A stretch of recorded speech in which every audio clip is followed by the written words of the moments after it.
Hola, hello et salut, c'est Version Française, votre magazine de la mode, de la déco, du design, de la culture, du chic, quoi, à la française. Et ceux qui en parlent le mieux, ce sont les étrangers, non? Natürlich.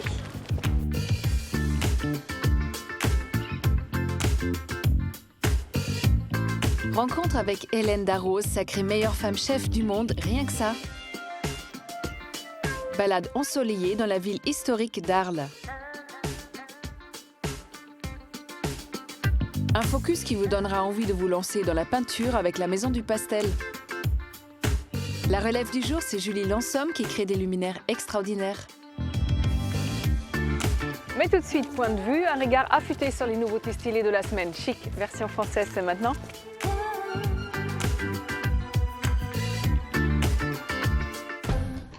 L'épicerie végétale, c'est cette maisonnette bleue qui nous donne des envies de bio. Montée par deux anciens photographes de mode, les étals débordent de produits frais et colorés. Et dans notre bouche, c'est très joli aussi. Le must, on vous propose de parfaire votre panier avec des bouquets de fleurs sauvages en provenance de nos belles campagnes. L'Institut du monde arabe n'est pas seulement un édifice remarquable par son architecture impressionnante, mais aussi un lieu culturel parisien immanquable. L'idée, créer un pont culturel entre Orient et Occident. Expositions, concerts, conférences, une célébration de ce que nos civilisations sont capables de faire de mieux. Après Paris versus New York, Varam Muratian revient avec TikTok pour une mémoire visuelle du temps qui passe. Ça a l'air abstrait comme ça, mais avec Varam, tout devient vite simple comme bonjour. Cet artiste qui marche dans l'air du temps puise dans notre mémoire collective et titille notre sens de l'observation pour nous toucher, nous laisser à penser une fois de plus. Serendip, c'est ce label qui fait trembler le petit monde de la pochette avec sa touche colorée et ethnique. Une confection tout aussi authentique, réalisée à la main à partir de tissages berbères anciens. Les pochettes mêlent croûte de cuir et laine pour un résultat unique. Must-have de Gypset à dénicher du côté de Montmartre, la Bohème.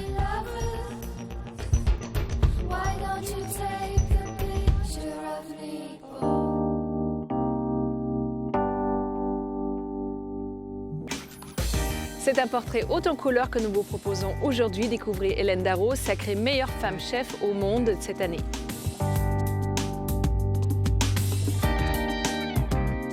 Hélène Darroze est une chef étoilée originaire du sud-ouest de la France. Elle ouvre son restaurant en 2000. Sacrée meilleure femme chef du monde en 2015, Hélène Darroze sait faire saliver les internautes. À la tête de 2 restaurants, un à Londres et un à Paris, c'est une cuisine française qu'elle exporte avant tout.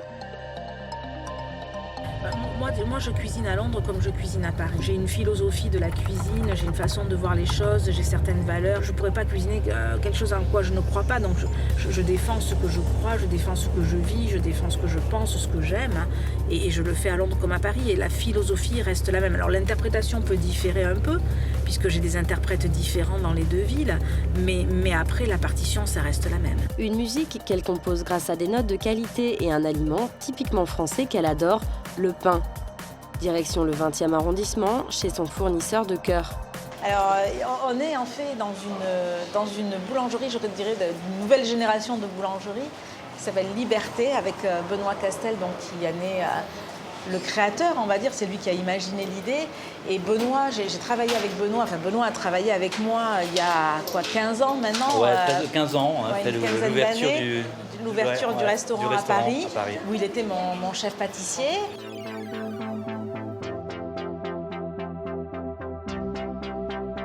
Quand je pense au lieu de Benoît, à sa démarche, je dirais d'abord authenticité. Je crois qu'on est vraiment ancré dans quelque chose de très fort, de très puissant et qui relève de l'authenticité, ensuite de la générosité. Mais avant tout, voilà, pour moi, c'est quelque chose qui va aux fondamentaux, c'est ce que je dirais. Depuis, Benoît a volé de ses propres ailes mais continue de collaborer avec Hélène. Le choix, c'est vraiment des produits, de la matière première est essentiel. En fait, ça pour moi, c'est hyper important. J'ai pas une formation forcément de boulanger, j'ai plus une réflexion sur le pain qui est pâtissier. Donc c'est vrai que je construis le pain un peu comme une recette de pâtisserie. C'est pas le tout d'en parler, il faut le goûter maintenant. J'ai pas amené le foie gras, mais bon. Ah, faudrait que bien. J'ai pas pensé. Et vous l'aimez avec quoi, votre pain? Oh, moi, je mange du pain avec tout. Hein. Je suis très française pour ça. Avec toasté avec un bout de foie gras, ou alors après avec un bon fromage, ou un bon pâté. Enfin voilà, le pain, moi, je mange avec tout. Hein. Ouais, mais avec juste un bon morceau de chocolat. Le pain, le chocolat, comme une Madeleine de Proust, parce que c'était le dessert de l'enfance, voilà quoi. Puis Benoît propose une dégustation de ses meilleures pâtisseries. Tu peux amener un flan, s'il te plaît, dans une assiette avec un petit couteau. Et une tarte à la crème, quand même, pour la digestion. Et une tarte à la crème, s'il te plaît. Et pour Hélène, goûter, c'est toujours primordial. Ah bah c'est toujours important de goûter, il faut goûter quoi. Je sais pas, il faut goûter, je sais pas... Ouais, ok. Dans les cuisines du restaurant rue d'Assas, il est presque midi, le déjeuner se prépare. Là-bas, l'accent du Sud revient. Depuis son bureau, Hélène garde un œil sur le spectacle. J'ai aussi beaucoup de travail d'administratif à faire, beaucoup de travail autre que me trouver dans la cuisine. Donc le fait que je puisse le faire de ce bureau et regarder tout ce qui se passe, c'est assez essentiel. 12h30, la cuisine s'affole. Le service va commencer, là je pense que les premiers clients ont dû arriver. À 12h30, les portes sont ouvertes, donc ça va bientôt commencer en effet. Ouais.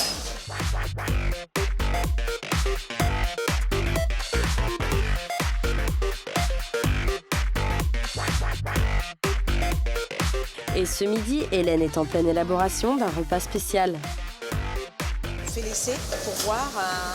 C'est un carpaccio de Saint-Jacques avec du céleri, de la pomme verte et de la truffe noire. Les premières truffes noires qu'on reçoit. On est en train de regarder ça, les derniers détails pour ça.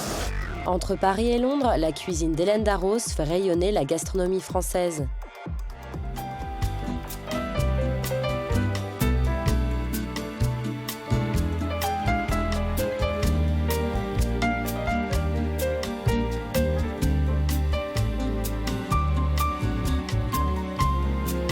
Bonjour Hélène, je crois que c'est pas la peine de vous présenter, tout le monde vous connaît, votre parcours brillantissime.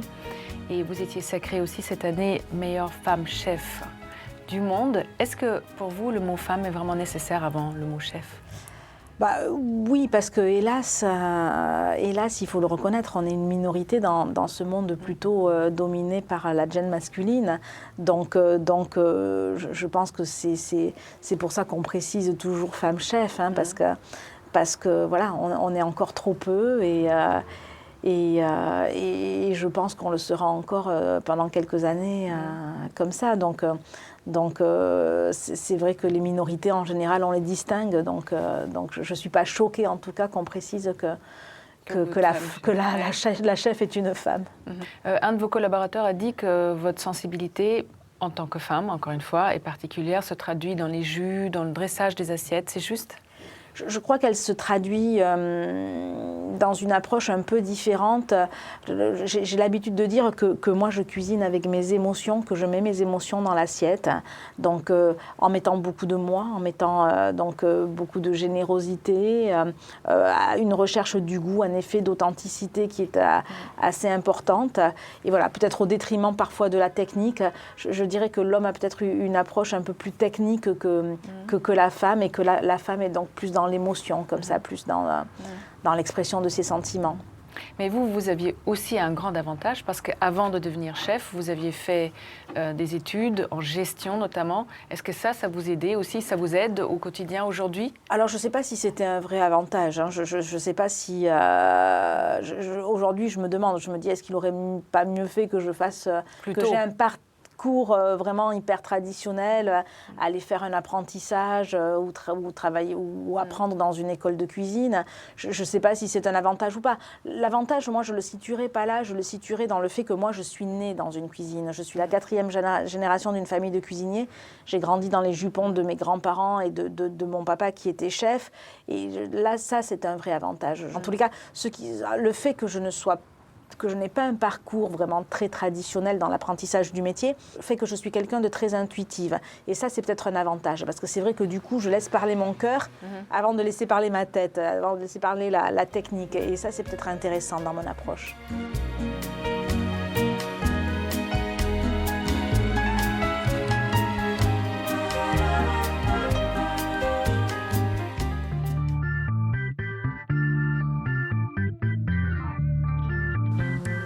Arles, la petite Rome des Gaules, possède un incroyable patrimoine antique et culturel.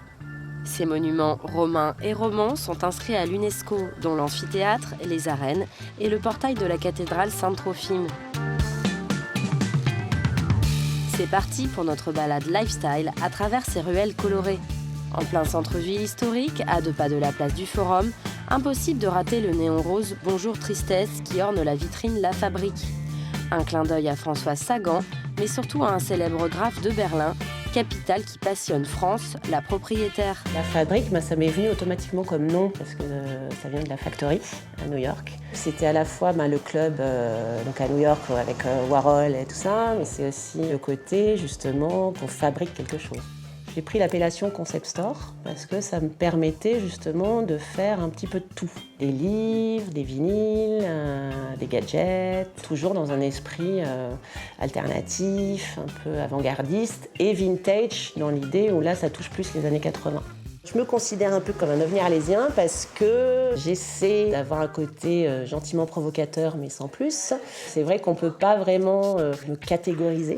C'est vraiment mon univers. C'est-à-dire que c'est un peu comme si je recevais les gens chez moi. Juste à côté de chez France, profitons de la douceur de vivre arlésienne sur la terrasse du café d'autrefois. Café d'autrefois, c'était un concept au départ de café ambulant sur les marchés de Provence. Une vente de boissons artisanales faite minute, pur jus de fruits, une spécialité de café, puisque nous sommes diplômés baristas. Ce café ambulant dans un HY, un petit camion, c'est sédentarisé entre guillemets au cœur d'Arles.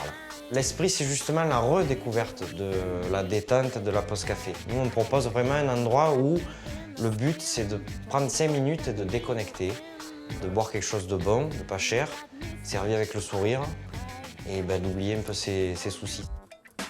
Et pour prolonger la détente jusqu'à l'heure du déjeuner, Café d'autrefois sert aussi des plats frais à base de produits du marché. Le magasin de jouets se trouve à la jonction des 2 quartiers vivants de Arles, la Roquette et le centre historique. Ce lieu hybride et apaisant est une galerie pas comme les autres. Tous les Arlésiens et les vieux Arlésiens connaissent ce lieu comme l'ancien magasin où ils venaient acheter leurs jouets quand ils étaient enfants. Dans le magasin de jouets, il y a 2 activités. Il y a une activité boutique et une activité galerie. Et on essaie de faire en sorte que la boutique nourrisse la galerie et la galerie puisse nourrir la boutique aussi. On fait des allers-retours entre les objets qui sont présentés dans la boutique et les objets qui sont présentés sur les murs. Arles, c'est une toute petite ville, c'est quasiment un village, mais avec une ambiance et un passé littéraire et artistique complètement incroyable. Et moi, je pense qu'il y a une énergie particulière dans cet endroit. Autrefois appelé Vieux-Bourg, le quartier de la Roquette cache de nombreux hôtels particuliers typiques d'Arles. Une façade sobre qui ne laisse en rien présager un tel écrin de verdure idéal pour y passer la nuit. Ici, on se trouve dans un ancien hôtel particulier du début du 19e siècle qui fut construit par le baron de Chartreuse, qui fut l'un des premiers maires d'Arles et qui avait construit cette bâtisse un petit peu à la mode des hôtels particuliers parisiens. De l'extérieur, on peut passer devant sans se douter qu'il peut y avoir un lieu comme ça avec un jardin. Toutes les chambres ici, donc dans l'hôtel, sont un mélange de mobilier chiné et des objets qui, eux, sont beaucoup plus contemporains, beaucoup plus modernes. Le parti pris de l'hôtel, c'est toujours le blanc. Ça met vraiment en valeur les objets qui sont plus anciens. C'est vrai que c'est très typique et très agréable d'être en plein centre-ville avec le chant des oiseaux le matin, le bruit de l'eau, etc. Voilà, c'est ce qui en fait le côté sympathique de ces lieux. Et enfin, voyons Arles à travers les yeux d'une artiste. Claire est sérigraphiste et nous emmène au bord du Rhône pour parler de sa ville. J'adore Arles parce que c'est une ville à taille humaine, c'est-à-dire que je fais tout en vélo sans problème. Il y a une richesse culturelle assez impressionnante par rapport à la taille de la ville. Et puis, bien sûr, il y a le climat, le soleil et la forte présence du Rhône qui donne un caractère puissant et naturel à la ville.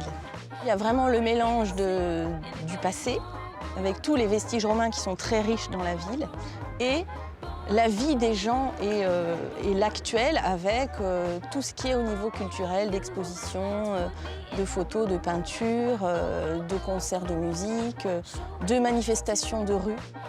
Je crois que les Parisiens disent en Arles, mais moi j'aime bien dire à Arles.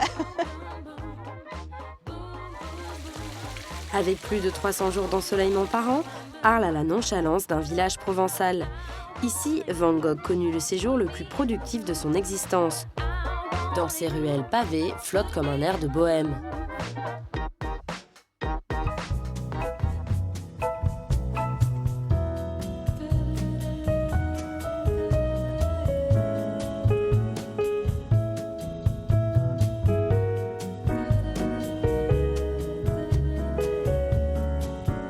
Hélène, Hélène, vous avez aussi monté une fondation, La Bonne Étoile, avec 2 amis.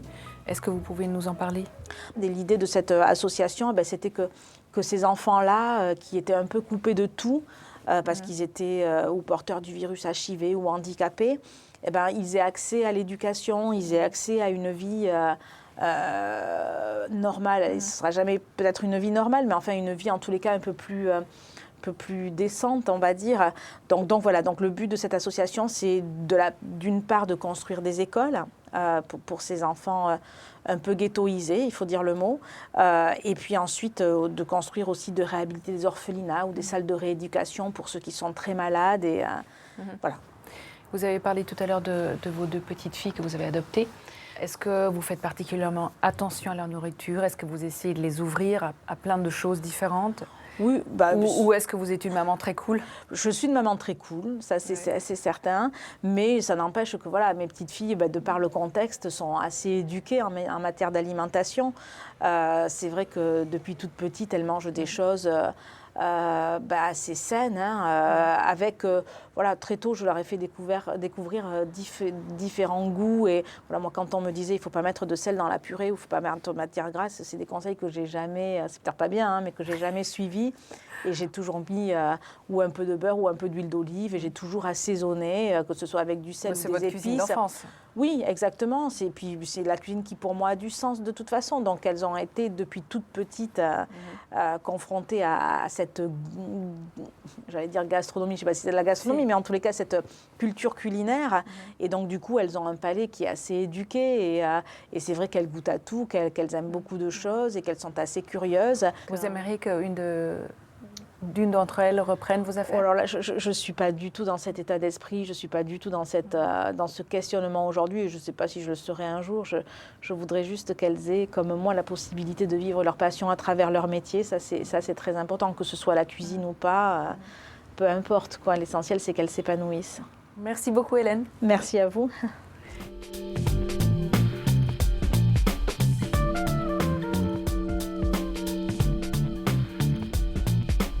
Ils nous rappellent nos gribouillages d'enfants, focus sur la Maison du Pastel et leurs ateliers en région parisienne.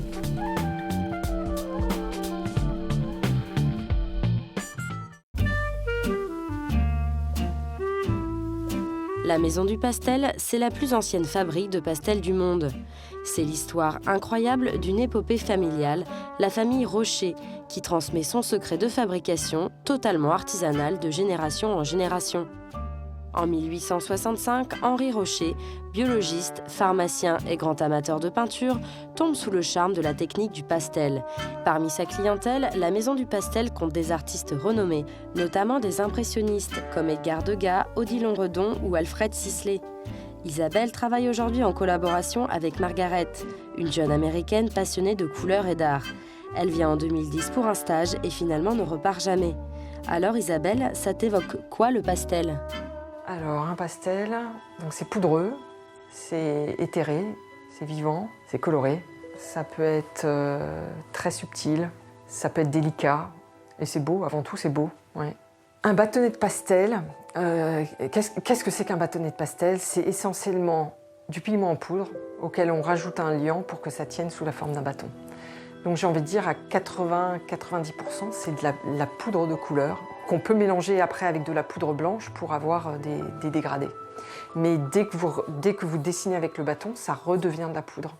Et donc vous vous retrouvez avec des œuvres où vous avez de la couleur à l'état pur. Et c'est ça qui, souvent, on trouve que le pastel a quelque chose de vivant. Et pour moi, ça vient de ça, c'est-à-dire que vous travaillez avec la couleur à l'état pur. La maison compte aujourd'hui une gamme étendue de plus de 1000 nuances de couleurs et le nombre ne cesse d'augmenter au gré des envies et des demandes des artistes. Le fait qu'on les travaille à la main, qu'on les roule à la main, on arrive à mettre dans chaque bâton une quantité supérieure de pigments. Donc on a vraiment une réputation pour une richesse de la couleur, une luminosité aussi. On a vraiment des couleurs qui vibrent. Les pastels sont fabriqués dans un atelier secret où le temps semble s'écouler différemment. Dans ce temple de la couleur et de la texture, chaque tiroir renferme des gammes de couleurs dont chaque nom est une évocation poétique. Comment on fabrique un pastel ? La première étape, c'est d'abord de peser les pigments. On pèse les pigments à sec sur une balance Et on va peser d'un côté la couleur et d'un autre côté le blanc. On passe la pâte dans un broyeur et on va arriver donc avec, une fois qu'on a fait la même chose avec le blanc, avec une bassine de blanc et une bassine de pâte colorée. L'étape suivante, ça va être de mélanger la couleur et le blanc en différentes proportions pour avoir les 9 dégradés. On va déposer la pâte sur des tuiles. Donc on va se retrouver avec 9 tuiles avec des pâtes de différentes couleurs. La pâte reste toujours un petit peu humide ou voire semi-liquide et donc on a besoin de la presser pour enlever l'eau excessive et arriver à une pâte qui soit une consistance un petit peu pâte à modeler. Et une fois qu'on a cette consistance un petit peu pâte à modeler, eh bien, on fait des petites boulettes qu'on pèse et on les roule comme ça sous la forme de bâtons. Avec une sorte de massicot, on va les couper à la bonne dimension. La dernière étape, c'est de déposer le sceau Rock sur chacun des bâtons. Rock qui est pour les 3 premières lettres de Rocher, qui est la marque des pastels Rocher.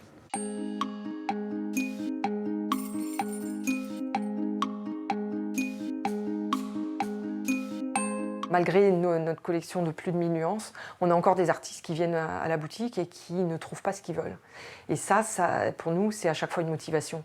C'est-à-dire, quand on a quelqu'un qui vient à la boutique et qui ne trouve pas la couleur qu'il cherchait, derrière, on va chercher à la faire, cette couleur. J'ai presque honte quand les artistes viennent et ne trouvent pas la couleur qu'ils cherchent. Donc, Isabelle me regarde comme... Oui, tu vas le faire demain, tu vas créer cette couleur demain. La Maison du Pastel, une enseigne riche d'histoire qui a su conserver la magie, le secret et son savoir-faire d'antan. Enfant, chacun de nous a pris des pastels pour dessiner. Comme le dit Margaret, dans le bâton de pastel, il y a quelque chose d'essentiel.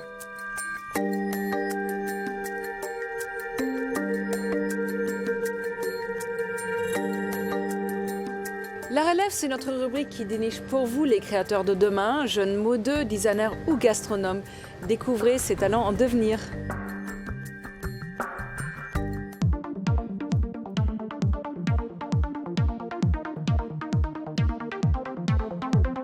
Julie Lansomme est une photographe et créatrice d'objets de décoration française basée à Paris. Et ce qu'elle aime par-dessus tout dans la vie, c'est... les lumières très tamisées du soir. Je suis pas du tout matinale. Alors je dirais que l'aube est très bien, mais malheureusement je ne le vois pas souvent. Mais non, je suis très... j'aime beaucoup les moments du soir. Donc après, peu importe ce qu'ils sont, que je sois seule et en train de faire quelque chose ou que je sois avec mes amis, mais c'est vrai que j'ai un truc avec la soirée. Sa marque d'objets de décoration éponyme, elle l'a fondée en 2014, un peu par hasard. J'en suis arrivée à créer des lampes parce que j'avais besoin d'une lampe pour chez moi. Et du coup, tout bêtement, en fait, j'avais chiné une lampe... des années 60-70, il y a quelques années de ça, qui avait ce principe en fait d'encoche et de fil. Je me suis dit, tiens, est-ce qu'il n'y a pas quelque chose à faire avec ce principe-là, en changeant les couleurs et en changeant les formes. Et j'ai créé la première comme ça, entièrement faite à la maison, découpée à la maison. Aujourd'hui, elle fiche son regard sur papier glacé. Moi, ce qui m'intéresse, c'est les formes, c'est les couleurs, comme dans tout le reste d'ailleurs. Et elle crée des lampes uniques, fabriquées à la main dans son atelier. Les lampes Spoutnik, c'est le projet qui a vraiment bien fonctionné assez rapidement. Et elle s'appelle Spoutnik parce que, en gros, je les ai envisagées dès le départ comme des satellites ou des vaisseaux spatiaux.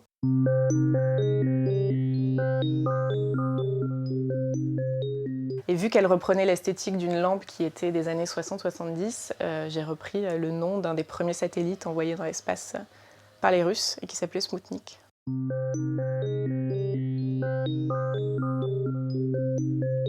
Et même si les lampes Spoutnik sont d'inspiration spatiale, la fabrication, elle, est réalisée sur la planète Terre. Pour faire une lampe Spoutnik, d'abord je fais découper la structure par un artisan qui me découpe donc le bois. Ensuite, je récupère tout ça et puis je les peins à la main. Et ensuite vient le tissage. Je réalise la peinture et le tissage chez moi, dans ma maison atelier. Alors là, j'ai entamé la partie tissage de la lampe. Du coup, j'en ai pour quelques heures de tissage, parce que c'est pas un très très grand modèle. Donc en gros, j'encercle la lampe, j'encercle la structure et du coup, je fais en sorte qu'elle ne puisse plus bouger parce que j'utilise pas de colle moi dans l'assemblage de la sculpture. Le fait que les fils passent autour, c'est suffisant. En gros, il y a des nœuds assez régulièrement, tu vois, qui viennent consolidée parce que j'ai toujours l'angoisse de me dire si un jour... Bon, les fils sont vraiment normalement assez solides.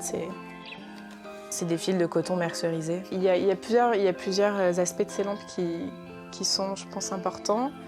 Déjà, il y a l'aspect qu'on voit en premier, c'est les formes et les couleurs. Moi, j'avais envie de lampes très graphiques, donc j'utilise vraiment des lignes et pas vraiment des courbes. Ensuite, il y a un autre aspect de la lampe qui est très important, c'est qu'une fois qu'elle est allumée, elle projette des ombres hyper intéressantes sur les murs et le plafond. Donc ça, c'est assez reposant et assez apaisant. Après, ça dépend aussi de l'ampoule qu'on y met. Julie Lansomme aime la lumière tamisée, les soirées entre amis, le graphisme, les couleurs et la photographie.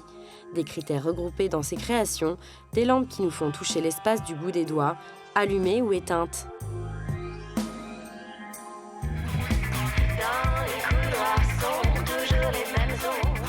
Version française est déjà finie, mais soyez chic toujours et retrouvez-nous la semaine prochaine. Bye!